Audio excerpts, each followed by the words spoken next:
Ada orang yang menanam sesuatu, bukan di tanah, tetapi di pot kecil di dalam rumah. Ia rajin menyiram, rajin memindahkan pot itu ke tempat yang menurutnya paling pas. Hari ini dekat jendela, besok di teras, lusa dipindah lagi. Setelah beberapa minggu, tanamannya tidak mati, tapi juga tidak benar-benar hidup, tidak bertumbuh. Lalu seorang berkata dengan sederhana, mungkin tanamannya tidak perlu terlalu sering dipindahkan, ia perlu waktu untuk tumbuh.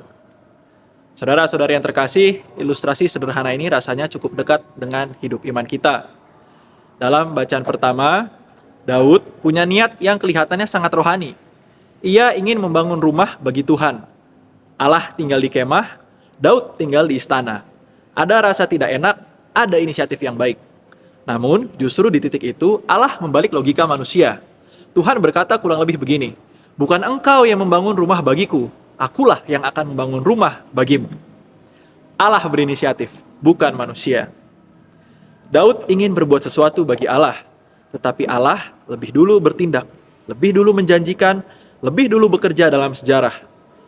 Allah tidak meminta proyek, Allah menawarkan proses.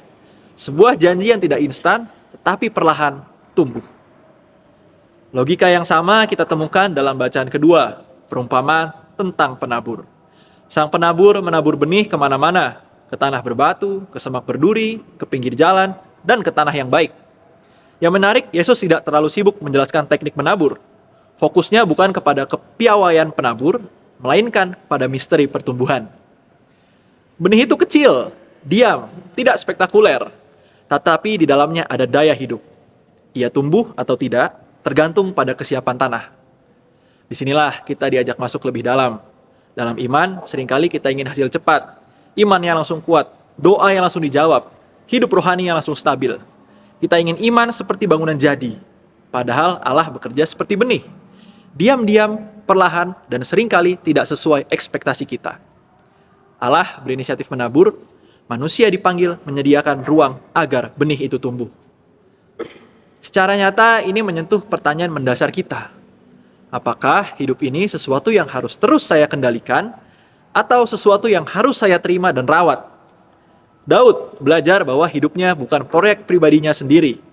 Para murid belajar bahwa kerajaan Allah bukan hasil manipulasi manusia, melainkan anugerah yang bertumbuh dalam keterbukaannya.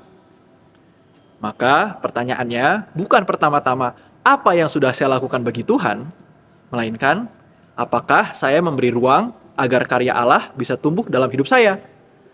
Tanah berbatu bukan tanah jahat, ia hanya dangkal. Tanah penuh duri bukan tanah terkutuk, ia hanya terlalu sesak.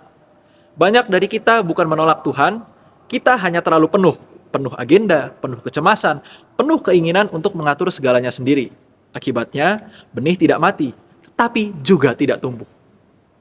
Renungan ini mengingatkan kita pada satu hal mendasar.